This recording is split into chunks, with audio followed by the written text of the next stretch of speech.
Ici, la Voix de l'Amérique. Jacques Aristide dans la capitale américaine, ravi de vous retrouver dans Washington Forum, consacré cette semaine au combat qui continue contre la pandémie du sida. Environ 35 millions de personnes vivent avec le VIH dans le monde, la majorité en Afrique subsaharienne. La communauté internationale est d'avis que la priorité accordée en ce moment à la lutte contre l'épidémie d'Ebola ne doit aucunement freiner les efforts pour tenter de vaincre le sida d'ici à 2030. Décryptage.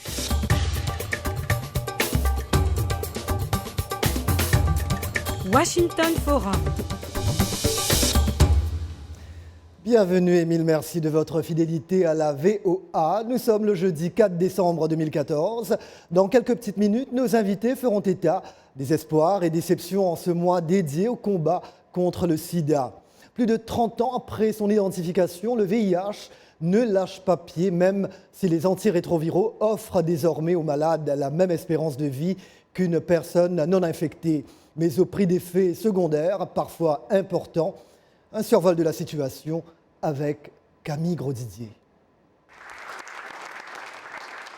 En 1984, il n'existait aucun médicament contre le VIH-Sida. 30 ans plus tard, on en recense plus de 30. Des progrès qualifiés d'extraordinaires par le docteur Anthony Fauci, directeur de l'Institut national américain des allergies et des maladies infectieuses, le NIH.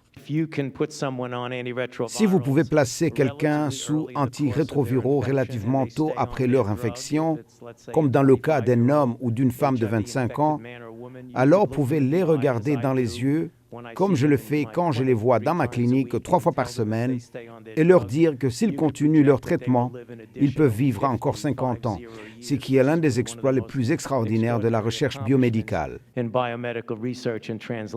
Néanmoins, les dernières études ont permis de constater qu'aux États-Unis, 30% seulement des séropositifs et sidéens sont sous traitement. Chez les 18 à 24 ans, c'est encore pire. Certains Américains redoutent de se faire tester, d'autres sont fatigués d'avaler une pilule après l'autre, refusent d'utiliser des préservatifs ou craignent de révéler leur séropositivité à cause de la stigmatisation. Au Kenya aujourd'hui, il existe des femmes séropositives, mais qui ne le diront pas. Chaque année, l'Université Howard, ici à Washington, parraine une conférence sur la stigmatisation des séropositifs et sidéens. Roy McCoy travaille pour une ONG qui offre des services aux malades. L'une des choses qui me préoccupe en tant qu'éducateur de santé, c'est de m'assurer que les personnes continuent de prendre leurs médicaments. Je m'inquiète aussi de la mentalité des gens qui ne sont pas infectés et qui disent « Oh, les gens prennent des médicaments, donc si je suis infecté, tout ira bien. » C'est pourquoi, expliquait récemment le Dr Fauci lors d'une allocution au Centre pour les études stratégiques et internationales, il reste urgent de mettre au point un vaccin contre le VIH-Sida. Impossible d'oublier qu'en dépit des progrès, plus de 35 millions de personnes à travers le monde vivent avec le VIH-Sida. Selon l'ONU-SIDA, 1,5 million de personnes sont encore mortes de ces séquelles en 2012.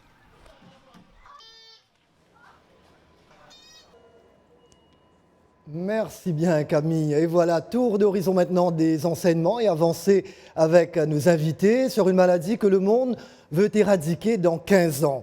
Alors, via Skype de Bujumbura, la Burundaise Jeanne Gapia, présidente de l'ANSS, Association nationale de soutien aux séropositifs et malades du sida, première femme à avoir dévoilé sa séropositivité au Burundi.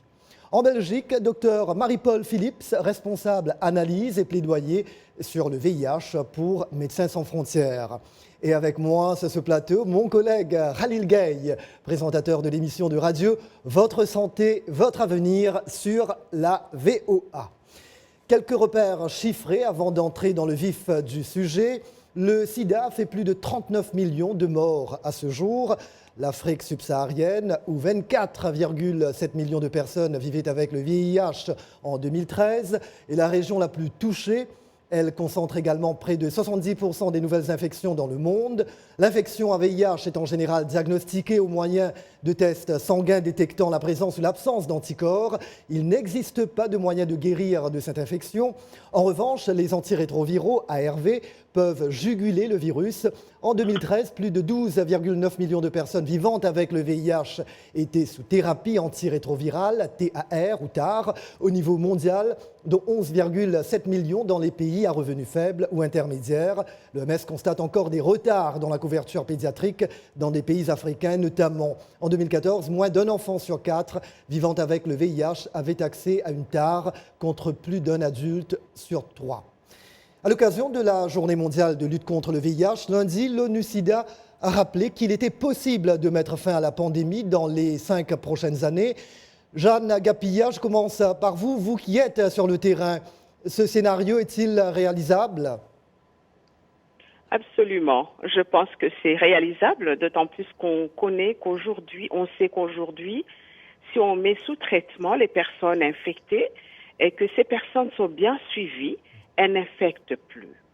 Et je me dis que si on mettait les moyens pour d'abord dépister, parce que c'est la porte d'entrée, et qu'on était capable de soigner tout le monde et à temps. Parce qu'aujourd'hui, comme vous venez de l'entendre, il est préconisé de traiter précocement. Et on est capable d'arrêter le VIH-Sida, d'arrêter le virus si les personnes infectées ne contaminent pas. Vous comprenez bien qu'on peut arrêter ce virus. Alors, je me permets de dire que c'est vraiment regrettable de faire la guerre des maladies. Ebola, c'est une maladie qui mérite toute une attention, comme le sida mérite toute l'attention. Aujourd'hui, si on se dit, maintenant, on va s'attaquer à l'Ebola et on va arrêter le VIH-Sida, je pense que c'est une erreur monumentale parce qu'on va se réveiller, ça sera trop tard. Et ce serait dommage au moment où nous savons où on peut aller, où nous savons comment arrêter ce virus et qu'on trouve des prétextes pour ne pas mettre les moyens pour pouvoir arrêter cette pandémie. Jeanne, vous me tendez la perche à la guerre des maladies. Docteur Phillips, l'épidémie d'Ebola est-elle en train de freiner la lutte anti-sida ? J'espère que non, parce que je pense que l'Ebola nous remet un peu comme au début de l'épidémie du sida où on n'avait pas de traitement. Et donc ça nous démontre encore une fois que le système de recherche et développement pour avoir des médicaments qui marchent aussi pour des gens qui sont très affectés mais qui ne sont pas nécessairement un marché intéressant pour les firmes pharmaceutiques par exemple, il faut mettre de l'attention là aussi pour ces maladies. Je pense que l'Ebola pour le moment mobilise beaucoup les esprits et j'espère en tout cas que ce ne sera pas au dépit du sida. Parce que moi, je suis convaincue, comme ma collègue, en disant que c'est seulement dans la continuité qu'on pourra gagner cette bataille contre le sida. Et c'est tout très bien de dire, voilà, on va arrêter le sida d'ici 2030. Ce n'est qu'à condition qu'on puisse mettre les efforts et mettre les moyens pour réaliser ce qui est possible en théorie. Nous allons y revenir d'ailleurs tout à l'heure, docteur. Alors, Khalil, c'est un sujet que vous couvrez depuis pas mal d'années. Il y a des progrès, certes, nous l'avons entendu, mais des échecs également. L'Ouganda, par exemple, qui a régressé ces dernières années après 20 ans de succès. Pourquoi ce modèle africain a-t-il failli ? Bon, merci Jacques. D'abord, il faut noter que le succès de l'Ouganda était dû à une continuité et de la conviction dans la lutte. Mais l'échec est arrivé à cause de deux ou trois choses majeures, que sont d'abord la cherté des médicaments, des traitements médicamenteux.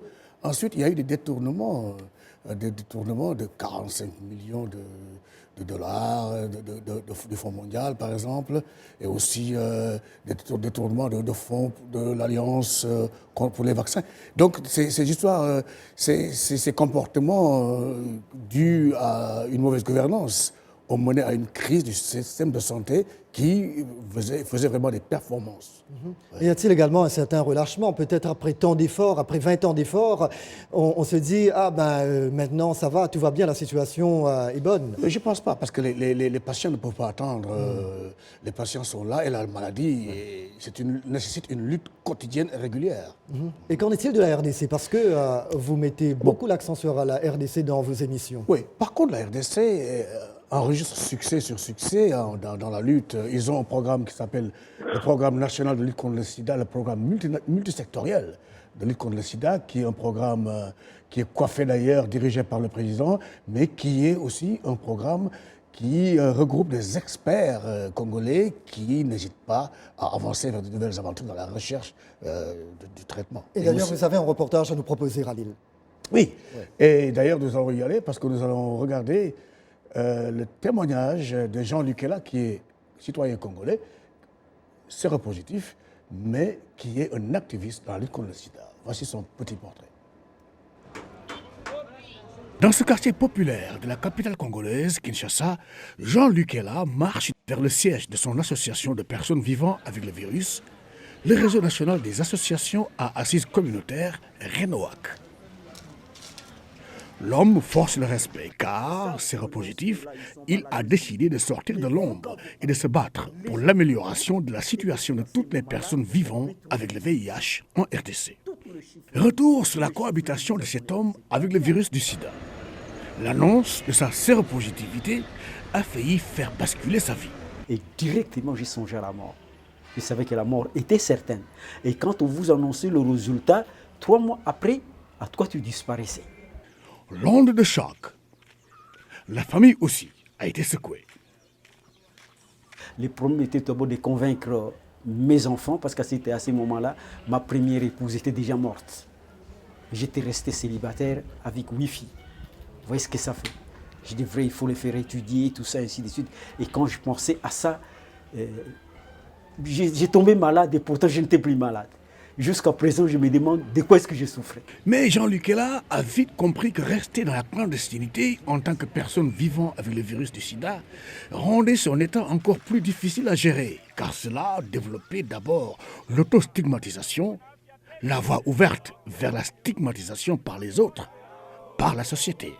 Sa décision fut prise. Et je suis sorti de la clandestinité avec un groupe de 10 PVV jusqu'à, nous sommes allés 10, 50, 100, 200, et puis à ces moments-là, c'est que nous avons créé ce qu'on appelait des groupes de support. Voilà, témoignage d'un Congolais vivant avec le VIH. Nous le disions, la crise Ebola demeure l'autre urgence sur le continent africain. Pour soutenir la campagne de prévention, une dizaine d'artistes américains et africains de la région de Washington, D.C. se sont regroupés pour interpréter en plusieurs langues Ebola We Can Overcome. Parmi les voix, celle de notre ami Ralil, ici avec nous.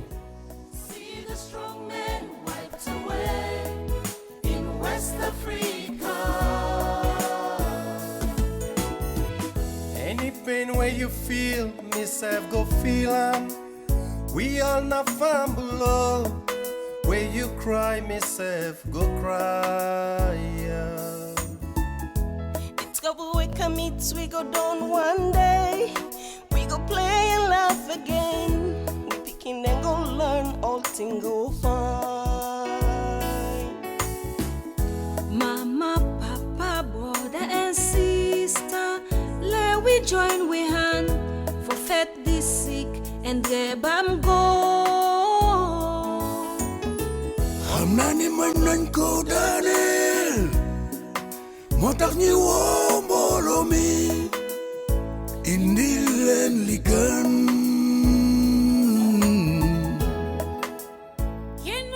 Et voilà la voix très particulière de Ralil. La lutte continue avec le sourire également. Il faut apporter un peu de positivité à tout ça. Voilà, Jacques Aristide avec vous. Merci d'être toujours avec nous. Zoom sur la lutte contre le VIH-Sida dans ce Washington Forum. Nos invités, Jeanne Gapilla de l'Association burundaise de soutien aux séropositifs et malades du Sida. De Bruxelles, Dr Marie-Paul Phillips de l'ONG Médecins sans frontières. et Ralil Gay qui présente Votre santé, votre avenir sur VOA Afrique. Mais d'emblée, 2 commentaires Facebook. Diba Nzonguma de Pretoria, Afrique du Sud. Merci à tous ceux qui luttent contre ce fléau. Et Maxime Kayimba de Kolwezi, RDC. Ebola a pris la place du sida en termes de priorité, mais le sida reste incurable. Oui, on l'a dit. Pour l'heure, aucun vaccin donc ni thérapie ne permet encore la guérison totale, mais selon une étude de l'université d'Oxford au Royaume-Uni, le VIH semble depuis 2 ans devenir moins dangereux. Les chercheurs sont d'avis que le virus devrait continuer à évoluer, d'autant plus rapidement en Afrique subsaharienne, comme nous l'avons vu tout à l'heure. Ils estiment que cette accélération de son adaptation est une bonne nouvelle. Mais, Dr Phillips, les moyens techniques, médicaux et financiers sont-ils vraiment mis en œuvre, notamment par les grands laboratoires, pour dire que l'espoir est à portée de main, pour dire que le monde va vers la guérison du sida? Oui, ben c'est difficile à dire. Pour le moment, nous ne voyons pas à l'horizon proche un vaccin ni un traitement vraiment qui peut éradiquer le virus. Mais néanmoins, on a des avancées technologiques ces dernières années, notamment dans les antirétroviraux et aussi dans la détection du virus, qui ont permis vraiment d'amener le traitement, le diagnostic, le suivi clinique aussi, tout près des patients, et même dans des conditions assez basiques. Donc ça, avec cela, nous avons pu faire vraiment des grands pas en avant. Je pense que c'est grâce à ça aussi que la couverture du traitement a pu augmenter. Et il ne faut pas oublier que ce n'est pas seulement un grand bénéfice pour le patient même, pour éviter la mort bien sûr et toutes les infections opportunistes, mais aussi que le virus va être supprimé dans le corps. Donc c'est aussi une prévention de la transmission vers son partenaire sexuel ou vers son enfant qu'on allait ou qui non né encore. Donc je pense qu'il y a encore des choses qui pourraient faciliter vraiment l'application. Et sinon, sur le moyen à long terme, on espère qu'on trouve un médicament qui va vraiment pouvoir éradiquer le virus du corps. Mais ce n'est pas encore le cas. Un autre aspect à aborder en Afrique, la vulnérabilité des femmes est telle que le sujet est désormais traité comme l'une des priorités dans les conférences mondiales dédiées au sida. L'ONU-SIDA soutient que dans certains pays africains, les jeunes femmes âgées de 15 à 24 ans ont 8 fois plus de risques que les jeunes hommes d'être séropositives. Jeanne Gapilla, la pandémie se féminise-t-elle sur le continent africain? Et si oui, pourquoi? Alors, vous me permettrez d'abord de dire une chose. C'est vrai qu'on a fait des progrès, mais dans nos pays, nous restons, et c'est ce que je disais le 1er décembre, et que je suis frustrée de voir que nous assistons encore une fois aux personnes qui doivent mourir parce que nous n'avons pas les traitements de 3e ligne. Et ça, lorsqu'on parle de l'accès universel, on comprend très bien qu'il y a encore un décalage entre les pays du Nord et les pays du Sud. Mon pays, le Burundi, la RDC, je sais que là, un collègue faisait un appel SOS parce qu'il y avait un patient qui doit aller sous traitement 3e ligne et où on a essayé de faire tout ce qu'on peut faire. Et moi, dans mon association, maintenant, j'ai des gens, si d'ici 2-3 mois, on n'a pas ces traitements et j'ai peur qu'on ne les aura pas, je ne sais pas si je les aurai encore. Alors, pour aborder votre sujet, c'est vrai qu'au Burundi, d'abord, 60% des personnes infectées sont des femmes. Et donc, le VIH, c'est en train de se féminiser pour la simple raison que les femmes dans nos pays, vous savez, pour le moment, quand on regarde la transmission, c'est vraiment prioritairement la transmission sexuelle. Et les femmes n'ont pas le droit de négocier le sexe pour la simple raison qu'elles sont vulnérables au niveau économique et qu'il y a des cultures, il y a les religions, tout ça, ça joue pour que la femme n'ait pas vraiment un pouvoir pour dire non lorsqu'elle se dit je suis faible ou alors lorsque elle sait que peut-être son mari l'a trompée. Elle ne peut pas exiger un préservatif. Nous avons des problèmes d'avoir des préservatifs féminins. Même quand il y en a, les préservatifs féminins sont très peu acceptés. Et tout ça sont des contraintes qui font que les femmes sont encore une fois plus exposées que les hommes. Et je peux dire que vraiment le grand problème envers les femmes, c'est beaucoup plus la vulnérabilité économique. Aujourd'hui, une femme te dit, bon, de toutes les façons, si je refuse ce que mon mari m'a demandé, elle me met à la porte. Et si elle me met à la porte, je ne sais pas, c'est une autre mort en fait. Et donc Khalil, voilà. Jeanne, le temps passe très vite. Oui, Jeanne, malheureusement, le temps passe très vite. Alors, Khalil, nous ne pouvons pas parler du sida sans parler de la tuberculose. Alors, pourquoi le VIH et la tuberculose forment-ils une association meurtrière, particulièrement en Afrique? Oui, c'est ce qu'on appelle la co-infection. En réalité, c'est deux choses qui s'influencent, qui profitent l'une de l'autre assez facilement. Donc, ce qu'il y a, c'est que la tuberculose aggrave le sida, parce que la charge virale de la personne qui est atteinte du virus est diminuée, affaiblie pour permettre à la tuberculose d'accéder à... D'ailleurs, à Lille, plein feu sur cet aspect dans ce reportage. Ces enfants passent leur après-midi à faire ce qu'ils aiment, jouer à des jeux sans souci. Mais au lieu d'être avec ses amis, Imelda Messia, âgée de 12 ans, séjourne à l'hôpital voisin de Brooklyn, au Cap, où elle suit un traitement pour la tuberculose depuis 5 mois. C'était dur de vivre loin de sa famille. Ils me manquent tellement. J'ai tellement envie de les revoir. Et je sais qu'ils ont aussi très envie de me revoir. Ces bébés doivent être séparés de leur mère pour recevoir le traitement nécessaire à l'hôpital. D'après le professeur Robert Guy, expert de la tuberculose chez les enfants à l'université de Stellenbosch, près du Cap, les femmes enceintes ainsi que les bébés et les tout-petits sont particulièrement vulnérables à la tuberculose et ont été négligés dans la recherche. Les bébés sont souvent sujets à la tuberculose sévère, comme la méningite tuberculeuse. Les jeunes enfants âgés de moins d'1 an ont 5 à 10 fois plus de chances de développer la tuberculose sévère que les enfants plus âgés. Ils sont donc beaucoup plus vulnérables. Les bébés doivent souvent subir des tests durs et traumatisants pendant le diagnostic de la tuberculose. Le traitement de la tuberculose n'a pas changé depuis des décennies. Les médicaments sont durs, amers et difficiles à avaler, et ils peuvent donner à l'enfant des nausées et, dans des cas extrêmes, causer la surdité chez l'enfant. Pour Gérard Morkel, pédiatre à l'hôpital, les mères ont besoin d'un encouragement constant pour qu'elles puissent continuer la médication de leur bébé. C'est difficile pour les bébés d'avaler 5, 6, 7 comprimés.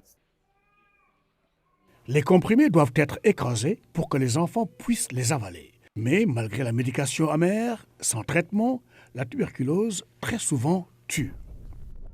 Les enfants en bonne santé comme Elam Umkoka sont la preuve que les médicaments et soins peuvent faire toute la différence. La mère de Elam, Sheila, est ravie de voir son enfant rentrer de l'hôpital complètement remis de la tuberculose. Je me sens libre et je suis heureuse parce que j'ai amené mon enfant à temps et aujourd'hui, il est là, assis à mes côtés et en excellente santé. C'est le but pour encore plus d'enfants à travers le monde. Moins de maladies et 0 décès par la tuberculose chez les enfants. Voilà, il nous reste quelques petites minutes. Jeanne, il y a 8 ans au Kenya, l'actuel président américain Barack Obama, alors sénateur, et sa femme Michelle avaient fait le test de dépistage du VIH dans le cadre d'une campagne contre la stigmatisation. Ce problème de stigmatisation est-il encore d'actualité en Afrique? Très rapidement, Jeanne. Absolument. Ce problème existe encore et surtout envers les enfants. L'exemple concret que je pourrais vous dire, j'ai été obligée d'ouvrir une sorte d'orphelinat parce que nous avons des enfants qui sont infectés et dont les familles proches ne veulent plus d'eux. Et donc, ça c'est dommage qu'aujourd'hui, il y a encore des gens qui, au moment où on croyait qu'il y a une solidarité africaine, lorsqu'il y a le VIH, cette solidarité, on ne la voit plus. Alors, docteur Phillips, si vous m'entendez, pour revenir au thème de la journée mondiale du sida, objectif zéro, c'est-à-dire zéro nouvelle infection au VIH, zéro discrimination et zéro décès lié au sida. Docteur, vous pensez que ces objectifs ont une chance d'être atteints? Oui, c'est comme je disais, en théorie, on a les outils pour le faire. La difficulté est l'application. Et donc, moi, nous sommes un peu... on n'aime pas trop bien de parler que de la fin du sida, parce que ce n'est pas du tout ce qu'on voit sur le terrain. Sur le terrain, la situation peut être très différente d'un pays à l'autre. Par exemple, au Malawi, ça a l'air d'aller bien, la couverture est bonne. En RDC, au Nigeria, Afrique de l'Ouest et centrale, la couverture du traitement est moins de 20%. Donc, beaucoup de gens attendent toujours leur traitement. Merci bien. Merci, et les systèmes docteur. de santé doivent s'adapter aussi pour être plus efficaces. On va y revenir certainement. C'est un sujet que nous allons traiter plusieurs fois dans Washington Forum. Alors, merci à nos invités. Jeanne Gapilla de l'Association burundaise de soutien aux séropositifs et malades du sida, docteur Marie-Paul Phillips de Médecins sans frontières et Khalil Gueye de la VOA. Petit clin d'œil à mes amis et confrères de MNTV, notre télépartenaire au Congo-Brazzaville. Et bien évidemment, merci à vous, chers amis de la VOA. Merci de nous avoir accueillis chez vous. Je vous quitte avec une chanson que nous a suggérée notre collègue Roger Muntu, le titre « Donnons un chaos au sida » interprété par de jeunes artistes ivoiriens sous la férule du rappeur congolais Djak Mounia, chanson réalisée grâce au plan d'urgence américain pour la lutte contre le VIH-Sida PEPFAR. Voilà, c'était Jacques Aristide à Washington. Je vous dis à très bientôt. Take care. Et on...